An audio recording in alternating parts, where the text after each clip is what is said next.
আচ্ছা যাই হোক, আমি যেখানে ছিলাম আমি ওখানে আগে চলে যাই। যখন যেখানে না বুঝবা সাথে সাথে আমাকে নক দিবা, কোনো সমস্যা নাই, লজ্জা পাওয়ার কিছু নাই। তুমি এখানে শিখতে আসছো, আমি শিখাতে আসছি, আবার কিছু তোমাদের থেকেও আমিও শিখবো। তো এটা কোনো ফ্যাক্টরি না যে স্যার কি বলবে, রাগ হবে কিনা। হ্যাঁ, ডাইরেক্ট আমার সাথে ফিল ফ্রি, আমার সাথে জাস্ট শেয়ার করো, ইনশাল্লাহ কোনো সমস্যা হবে না আল্লাহর রহমতে। আচ্ছা যাই হোক, আমরা আমাদের যেখানে আমরা ছিলাম সেখানে আমরা চলে যাই।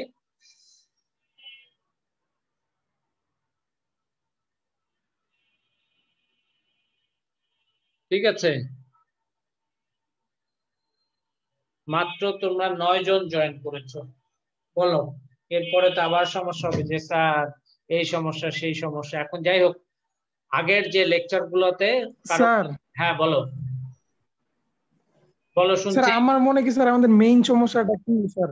হ্যাঁ বলো। স্যার ম্যাক্সিমাম না স্যার ওরা ইয়া হিসেবে চিন্তা করে, মানে ভোক্তা হিসেবে নিজেদের দিক থেকে চিন্তা করে, আর হ্যাঁ ওই বিজনেসম্যানের দিক দিয়ে চিন্তা করে না। ওই জন্য আমাদের সমস্যাটা একটু বেশি হয় আমার মনে হয়। আচ্ছা আচ্ছা আচ্ছা, এখন তোমাদের সমস্যাগুলা কি সেটা আমার সাথে বলো যে স্যার এই সমস্যা বা এই জায়গায় বুঝতে পারছি না। হ্যাঁ, তোমাদের প্রবলেমটা কোথায়? হ্যাঁ, যেমন এই জন্য আজকে কিন্তু আমি মাইক ওপেন রাখছি, যার আর যেখানে সমস্যা বললে আমি বুঝিয়ে দেবো ইনশাল্লাহ, কোনো সমস্যা নেই। হ্যাঁ বলো। নতুন করে কি আবার রোল দিব? হ্যাঁ, নতুন ভাবে আবার রোল দিবে। আচ্ছা আচ্ছা যাই হোক, এখন এই যে আগের যে লেকচার গুলো ছিল, যোগান অপেক্ষকে কোনো সমস্যা আছে তোমাদের? যোগান অপেক্ষক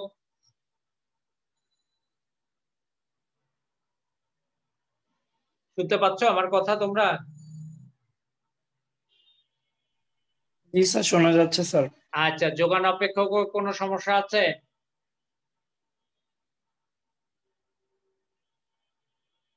আচ্ছা, যোগানের নির্ধারক সমস্যা নেই, যোগান সূচি আচ্ছা সমস্যা নেই, যোগান বিধি। যাই হোক, তাহলে আলহামদুলিল্লাহ আজকে তো মোটামুটি নাই। আমি জাস্ট একটা টপিক তোমাদেরকে একটু দেখাচ্ছি, দেখো। যোগান অপেক্ষক থেকে যোগান রেখা অঙ্কন, derivation of supply curve from supply function, মানেটা কি? এটা হচ্ছে এস সমান সমান 10 প্লাস 2p। হ্যাঁ, এটা মানেটা কি? সাপ্লাই, সাপ্লাইটা কিসের দিক দিয়ে? যোগান, যোগানটা কার? বিক্রেতার, বিক্রেতার দিক দিয়ে। এটা ভোক্তার দিক দিয়ে চিন্তা করার কোনো অপশন নাই। ভোক্তা যেটা করে, যেমন তুমি আমি ভোক্তা, কিছু খাই, ভোগ করি, খিদে লাগলে আমরা খাই, ভাত খাই, রুটি খাই, সেটা ভোক্তার দিক দিয়ে হবে চাহিদা। ক্লিয়ার? ভোক্তার দিক দিয়ে হবে তোমার কি? চাহিদা। আর সাপ্লাই কার দিক দিয়ে? উৎপাদক বা বিক্রেতার দিক দিয়ে হলো সাপ্লাই বা যোগান। খেয়াল করো। তো এস সমান সমান 10 প্লাস 2p, এটা হচ্ছে একটা যোগান সমীকরণ বা যোগান অপেক্ষক, যাই বলি না কেন। এখানে দেখো, একটু খেয়াল করো, আমি দাম দিয়েছি 1 টাকা, 2 টাকা, 3 টাকা দাম। এখানে আমি বসাচ্ছি দাম 1 বসাবো, এখানে পি সমান সমান 1 বসাবো। পি সমান সমান 1 বসালে কি হয়? 2 অক্ষে 2, 10 আর 2 কত? 12। সো দাম যখন 1, যোগানের পরিমাণ হলো 12। এই যে দেখো, দাম যখন 1 টাকা, যোগানের পরিমাণ হচ্ছে 12 একক। ক্লিয়ার কিনা? ক্লিয়ার কিনা? একজন রেসপন্স করো। স্যার যোগান অপেক্ষক দেওয়াই থাকবে না? হ্যাঁ হ্যাঁ, যোগান অপেক্ষক দেয়াই থাকবে। ঠিক আছে, বা তুমি একটা নিয়ে নিতে পারো। আমরা যেটা শিখতে চাচ্ছি যে যোগান অপেক্ষক থেকে কিভাবে আমরা যোগান সূচি তৈরি করব, এবং সেই সূচি থেকে কিভাবে আমরা যোগান রেখাটা অঙ্কন করব। ক্লিয়ার কিনা? আচ্ছা, এখন আসো, দাম যখন 2 টাকা, দাম যখন 2 টাকা, তাহলে দাম মানে পি, পি সমান সমান 2, এখানে 2 বসাবো। পি 2 বসালে কি হবে? 2 ইন্টু 2, 2 দুগুণে 4, 10 আর 4 যোগ করলে হবে কত? 14। এই যে দেখো, দাম যখন 2, যোগানের পরিমাণ হচ্ছে 14 একক। ঠিক আছে, দাম যখন 2, যোগানের পরিমাণ 14 একক। তা কোন বিন্দু দিয়ে নির্দেশ করে? বি বিন্দু দিয়ে। এই যে বি বিন্দু দিয়ে, এটা আমি চিত্র পরে দেখাচ্ছি। দাম যখন 3 টাকা, পি সমান সমান 3, 3 বসাবো। 2 ইন্টু 3, 3 দুগুণে 6, 10 আর 6 16। সো দাম যখন 3, যোগানের পরিমাণ 16 একক। এখন আসো, যা সি বিন্দু দ্বারা নির্দেশ করে 3 আর 16, এটা হলো ভুজ, এটা হলো কোটি। এখন দেখো, এই যে ভূমি অক্ষে যোগানের পরিমাণ, লম্ব অক্ষে দাম নির্দেশিত। দাম যখন 1, যোগানের পরিমাণ 12, এখানে আমি 1 2 3 4 5 6 7 8 9 10 11 12, এখানে 12 একটা পয়েন্ট নিলাম। তোমরা ডাইরেক্ট নিতে পারবা বা 1 2 থেকে নেওয়ার দরকার নাই। দাম 1 দিয়ে দেখাবা আর এখানে পয়েন্ট 12 দিয়ে দেখাবা। এখান থেকে লম্ব অক্ষ বরাবর একটা পয়েন্ট নিবা, এখান থেকে ভূমি অক্ষ বরাবর একটা পয়েন্ট নিবা। পয়েন্টটা কি? এ। এর প্রথম অংশটা কি হবে? 1 এবং 12, ঠিক আছে? আচ্ছা, ঠিক একই ভাবে দাম যখন 2 টাকা, এই যে 2, যোগানের পরিমাণ কত দেখো, সূচি থেকে দেখো, দাম 2, যোগানের পরিমাণ 14। সো 12 এর পরে অবশ্যই 14 হবে, 12 13 14, এখানে 14 নিলাম। আর দাম 2 1 আছে, এখানে 2 নিলাম। সো এই লম্ব অক্ষ বরাবর একটা দাগ দিবা, ভূমি অক্ষ বরাবর একটা দাগ দিবা। দাগ দিলে একটা পয়েন্ট পাবো, সেটা বি। ঠিক আছে? ঠিক একই ভাবে দাম যখন 3 টাকায়, এই অক্ষ বরাবর যাবা, এখানে 2 এর উপরে 3 হবে, এখানে একটা পয়েন্ট। যোগানের পরিমাণ হলো 16, 14 এর পরে 15, 15 পরে এখানে 16। সো এই লম্ব অক্ষ বরাবর একটা লম্ব টানবা, ভূমি অক্ষ বরাবর একটা লম্ব টানবা। সো সেটা পয়েন্টটা পাবো কি? সি। এখন এ বি সি, এই তিনটা বিন্দু যখন আমি যোগ করব, যোগ করলে ডান দিকে ঊর্ধ্বগামী একটা সরল রেখা পাওয়া যাবে, সেটাই হচ্ছে যোগান রেখা। ঠিক আছে? তো আমরা কি দেখলাম? আমরা দেখলাম কিভাবে একটা যোগান অপেক্ষক বা যোগান সমীকরণ থেকে আমরা যোগান সূচি করতে পারি, এবং যোগান সমীকরণ থেকে কিভাবে আমরা যোগান রেখা কি করতে পারি? অঙ্কন করতে পারি। এখানে কারো কোনো সমস্যা থাকলে বলো। আছে সমস্যা? কারো কোনো সমস্যা আছে এখানে? তাড়াতাড়ি রেসপন্স করো। এনিওয়ান? না স্যার, সমস্যা নেই। না স্যার, সমস্যা নেই।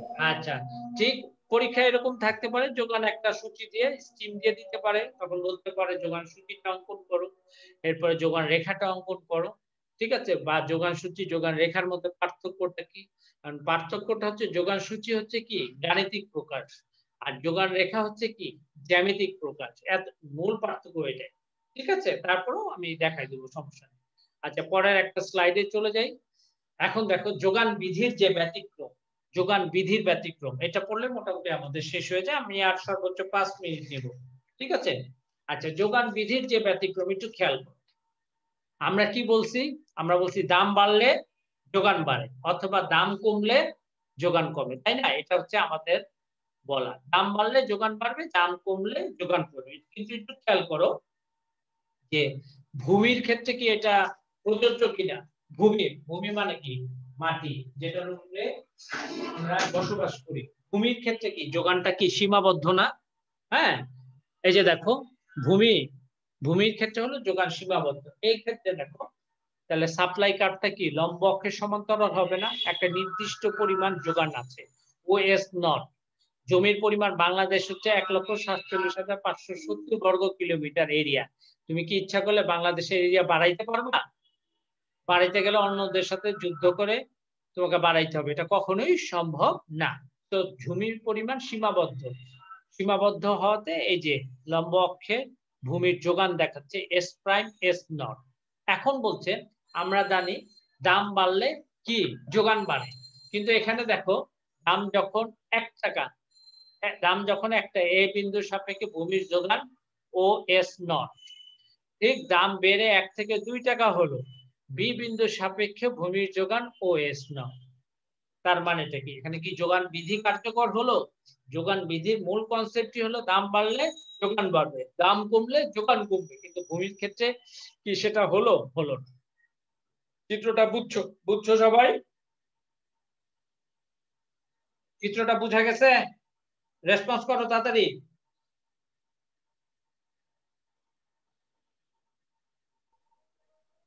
তোমরা কি শুনতে পাচ্ছ আমার কথা? জি স্যার। আচ্ছা, জি স্যার। তার মানে কি যে সমস্ত দ্রব্যের যোগান সীমাবদ্ধ তাদের ক্ষেত্রে যোগান বৃদ্ধি কি হয় না, কার্যকর হয় না। ঠিক আছে? এরপরে আসো উপকরণের সীমাবদ্ধতা। উপকরণের সীমাবদ্ধতা বলতে কি বোঝাচ্ছি একটু খেয়াল করো। যে উপকরণ যদি সীমিত হয়, সেক্ষেত্রে দাম বাড়লেও অধিক উৎপাদন করে অধিক যোগান দেওয়া সম্ভব না। যেমন উপকরণের সীমাবদ্ধতা। উপকরণ মানেটা কি?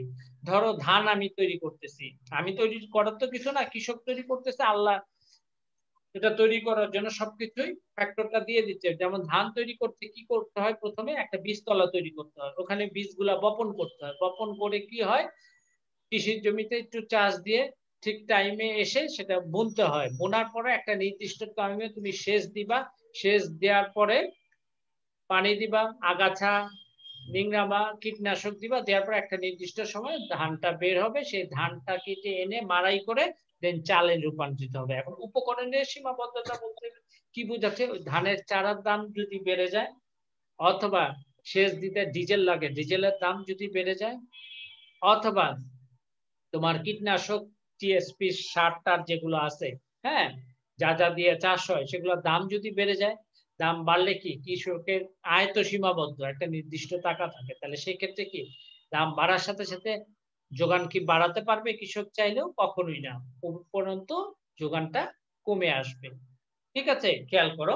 এরপর আসে মৌসুমী দ্রব্য, মানে মৌসুমে একটা মৌসুমে দ্রব্য উৎপাদন করো। হ্যাঁ, এখন মৌসুমী দ্রব্য সাধারণত কি হয়? পচনশীল হয়। ঠিক আছে, এখন পচনশীল মৌসুমী দ্রব্য মৌসুম শেষে বেশি দাম হলেও যোগানটা তুমি বাড়াতে পারবা না। আলুর একটা মৌসুম আছে, ওই আলু আমি কোল্ড স্টোরে রেখে আলুটা মৌসুম শেষে আমি বিক্রি করলে দামটা একটু বেশি পাওয়া যায়। ঠিক আছে, সেরকম আমের একটা মৌসুম আছে, তারপর হচ্ছে লিচুর একটা মৌসুম আছে। ঠিক আছে, এরপর হচ্ছে প্রতিকূল প্রাকৃতিক অবস্থা। এখন ঝড়, বন্যা, খরা, টর্নেডোর ভিতরে কি হয়, যে প্রাকৃতিক অবস্থা অনুকূল না প্রতিকূল, সেক্ষেত্রে কোনো কিছুর যদি দাম বাড়ে আমরা যোগান বাড়াতে পারবো না। উন্নত যোগাযোগ ব্যবস্থা, রাস্তাঘাট নাই, সেই প্রত্যন্ত অঞ্চলে, সেই টেকনাফ, সেই তেতুলিয়া, হ্যাঁ, ওই জায়গায় দাম বেড়ে গেছে, আমি ইচ্ছা করলেও যোগান বাড়াতে পারবো না, যেতে তো সময় লাগে। এরপরে আসো মন্দার সময়। মন্দার সময় আকাশচুম্বী, মন্দা বলতে কি বোঝায়? মন্দা বলতে কি বোঝায় বলতো? কোনো ধারণা আছে কারো? মন্দা, মন্দা মানে খারাপ সময়। তো মন্দার, প্রতিকূল অবস্থা স্যার। হ্যাঁ, প্রতিকূল অবস্থা। তো এই মন্দার সময় আকাশচুম্বী যদি দাম হয়, যদি আমার আমার গোডাউনে মজুদ না থাকে, তাহলে যোগান বাড়ানো কি সম্ভব হয়? কখনো সম্ভব হয় না। আরেকটা জিনিস, 7 নাম্বার খুব ইম্পর্টেন্ট জিনিস, ভালো করে খেয়াল করো, এটাকে বলা হয় SS curve, backward bending. SS curve মানে এই যে দেখো, এসএস কার্ভ প্রথমে আস্তে করে বাড়লো, তারপরে কমলো, প্রথমে হচ্ছে উত্তল, তারপর হলো অবতল। এখন যাই হোক, ওটা নিয়ে আমি কথা বলছি না। এটা কি বলছি একটু দেখো, দাম বৃদ্ধির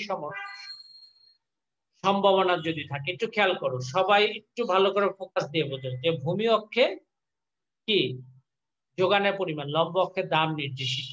এখন দাম যখন 10 টাকা, দাম যখন কি হচ্ছে 10 টাকা, 10 টাকা দামে বিক্রেতা কত একক যোগান দিচ্ছে? এই দেখো, দাম যখন 10 টাকা, বিক্রেতা এ বিন্দু সাপেক্ষে যোগান দিচ্ছে কি 20 একক, যে কোনো দ্রব্যের 20 একক যোগান দিচ্ছে। এখন দাম সামান্য বেড়ে গেল, সামান্য বাড়লো 10 থেকে 12 টাকা। আমরা জানি দাম বাড়লে যোগানের পরিমাণ বাড়া যায়, সেক্ষেত্রে কি হলো, বিক্রেতা যোগানের পরিমাণ না বাড়িয়ে উল্টা কমিয়ে দিয়েছে 10 একক। কেন? বি বিন্দু সাপেক্ষে। আমরা তো শিখেছি দাম বাড়লে যোগানের পরিমাণ বাড়ে, দাম কমলে যোগানের পরিমাণ কমে, কিন্তু এই ক্ষেত্রে কি হলো, দাম সামান্য একটু বাড়লো, যোগানের পরিমাণ বিক্রেতা কমিয়ে দিয়েছে। কেন? কারণটা কি? কারণটা হচ্ছে যদি ভবিষ্যতে অধিক পরিমাণ দাম বাড়ে, ব্যাপারটা বুঝছো? তো একটু খেয়াল করো, ভবিষ্যতে দাম যদি আরো বাড়তে পারে, এরকম যদি সম্ভাবনা থাকে, তাহলে বর্তমানে সামান্য কিছু দাম বাড়লেও বিক্রেতা যোগান বাড়াবে না, যোগান না বাড়িয়ে বরঞ্চ যোগানটা কমিয়ে সে মজুদ রাখবে, এবং ভবিষ্যতে দাম আরো বৃদ্ধি পেলে, বেশি পরিমাণ বৃদ্ধি পেলে তখন সে কি করবে, যোগানটা বাড়িয়ে দেবে। বাট বর্তমানে সে যোগান কমিয়ে দেয়।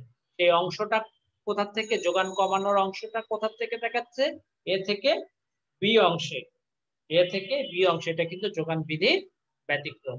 ঠিক আছে, এই হচ্ছে আজকের লেকচার। কারো কোনো জায়গায় যদি সমস্যা থাকে আমার সাথে শেয়ার করো, ফিল ফ্রি, যে কোনো পরামর্শ, যে কোনো জায়গায় বুঝতে সমস্যা হলে একদম আমার সাথে শেয়ার করো, কোনো সমস্যা নাই, আমি এখানে আছি তোমাদেরকে হেল্প করার জন্য, আর কিছু না। চিত্রটা একটু বুঝিয়ে দিন স্যার। আচ্ছা, এই চিত্রটা 7 নাম্বার চিত্রটা। আচ্ছা, এখন এই চিত্রগুলো তোমাদের আমি একটু বইয়ের রেফারেন্সটাও দিয়ে দিচ্ছি, তাহলে তোমাদের সুবিধা হবে। এটা হচ্ছে আক্তার স্যারের বইয়ের 105 নাম্বার পেজে আছে, আক্তারুল ইসলাম স্যারের বই, যেটা আমাদের দুইটা বই আমি রেফারেন্স দিয়েছি, রণজিৎ কুমার নাথ এবং আক্তার স্যার।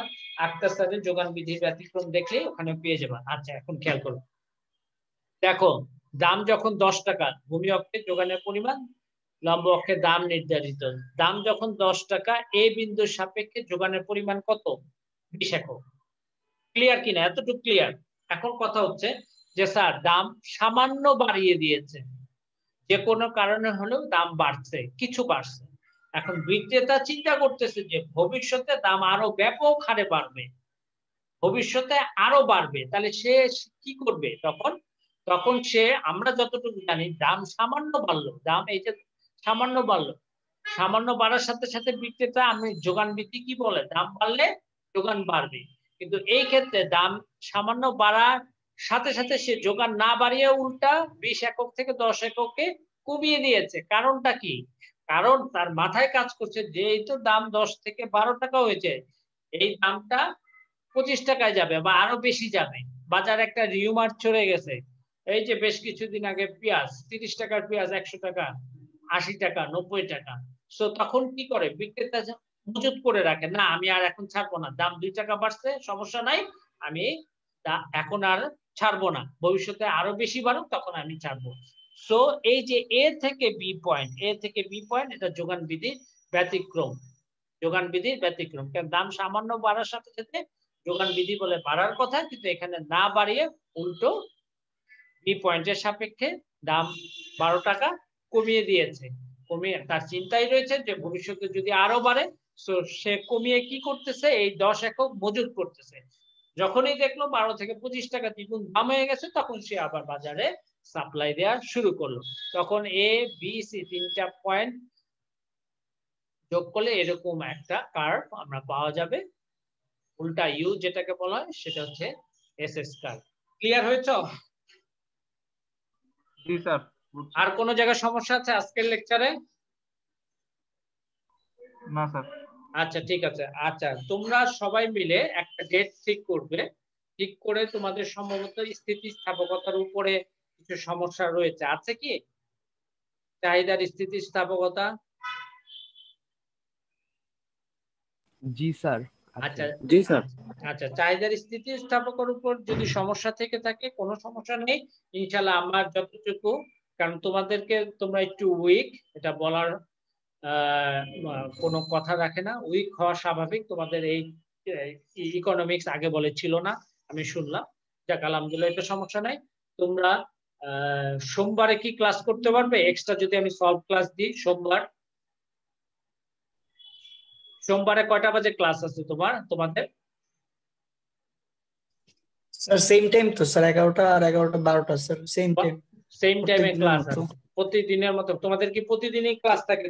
কোনদিন এমন আছে যে ক্লাস নাই? না স্যার, ফ্রাইডে প্রতিদিনই ক্লাস। প্রতিদিনের ক্লাস? ক্লাস আছে স্যার। আচ্ছা, তাহলে তুমি একটা কাজ করো, আজকে কি বার? আজকে শনিবার, তাহলে সোমবার আমরা 12টা 40-এ তো তোমাদের শেষ হয়ে যায়, আমরা 1টার দিকে বসি সলভ ক্লাস করার জন্য, যদি তোমাদের কোনো সমস্যা না থেকে থাকে। তো আগে বলো, রেসপন্স করো, সবার মতামত না দিলে এই যে এইভাবে করে বোঝাতে বহুত কষ্ট হয়, কেন অনলাইনে ক্লাস তো, ক্লাসে যখন বুঝবা, চিত্র যখন আমি বোর্ডে আঁকবো অটোমেটিক বুঝে যাবা, কথা বুঝছো? তাহলে সোমবার 1টার সময় তোমাদের সলভ ক্লাস, তাই না? ঠিক আছে, সবাই এগ্রি করেছো? আচ্ছা, কোথায়? হ্যাঁ হ্যাঁ, চাহিদার স্থিতিস্থাপকতার উপরে, ঠিক আছে। এরপরে যদি না স্যার উপযোগেও সমস্যা আছে বা চাহিদাতেও সমস্যা আছে, এরপর আস্তে আস্তে একটা সলভ ক্লাস নিয়ে আমরা শেষ করার চেষ্টা করব, ঠিক আছে। তোমরা মাত্র আজকে 15 জন এখানে উপস্থিত, যারা অন্যান্য আই এবং জে সেকশনে আছো সবাইকে একটু জানিয়ে দিও, ঠিক আছে, যে সোমবার জাস্ট 1টার দিকে আমরা একটা ক্লাসে বসবো। ক্লাসটা চাহিদার স্থিতিস্থাপকতার উপরে, হ্যাঁ, আরআরই আছে, ক্রস আছে, আস্তে আস্তে প্রতিটা স্লাইডে কার কোথায় কি সমস্যা ওপেন করে জাস্ট ওই দিন খালি তোমরা তোমরা তোমাদের সমস্যাগুলা বলবে, আমি আমার সলিউশন দেওয়ার চেষ্টা করব। ঠিক আছে? কোনো কিছু নাই, ভয় পাওয়ার কিছু নাই। ঠিক আছে?